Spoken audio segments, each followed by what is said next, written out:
Hello everyone. Welcome to our channel Maganti వారి అమ్మాయి. నా వీడియోస్ మీకు నచ్చినట్లయితే please do like, share and subscribe and also don't forget to press the bell icon. అలానే ఇన్‌స్టాగ్రామ్‌లో ID కూడా మోగంటి వారి అమ్మాయి అని ఉంటుంది. తప్పకుండా వెళ్లి ఫాలో చేసేయండి.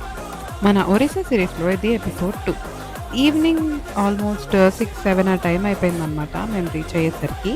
సో, అక్కడి నుంచి బొరుగుమ్మ అని ఒక ప్లేస్ అయితే ఉంటుంది. ఒక ఊరు. అక్కడ మమ్మీ వాళ్ళ కజిన్ అయితే వర్క్ చేస్తున్నారనమాట. సో, అంకుల్‌ని మీట్ అవ్వడానికెళ్ళి అక్కడ అలా కొంచెం కాఫీ, టీ అవన్నీ తాగేసి లైట్‌గా స్నాక్స్ అది కంప్లీట్ చేసేసుకొని ఇంకా నవరంగ్‌పూర్ అయితే రీచ్ అయిపోయాము. సో, మేము స్టే చేసింది హోటల్ ప్రకాష్‌లో. ఈ హోటల్ అయితే చాలా బావుంది. ఇఫ్ మీరు ఫ్యూచర్‌లో ఏమైనా అటువైపు వెళ్ళే ప్లాన్ ఉంటే తప్పకుండా ఈ ప్లేస్‌ని విజిట్ చేయండి. వెరీ అఫోర్డబుల్ ప్రైజెస్ అండ్ చాలా క్లీన్‌గా మెయింటైన్ చేస్తున్నారు. నేనొక చిన్న రూమ్ టూర్ అయితే ఇలా షూట్ చేశాను. ఐ హోప్ మీకు రూమ్ చూస్తే నచ్చిందనుకుంటా. And thank you so much for watching. See you all in the next video. By.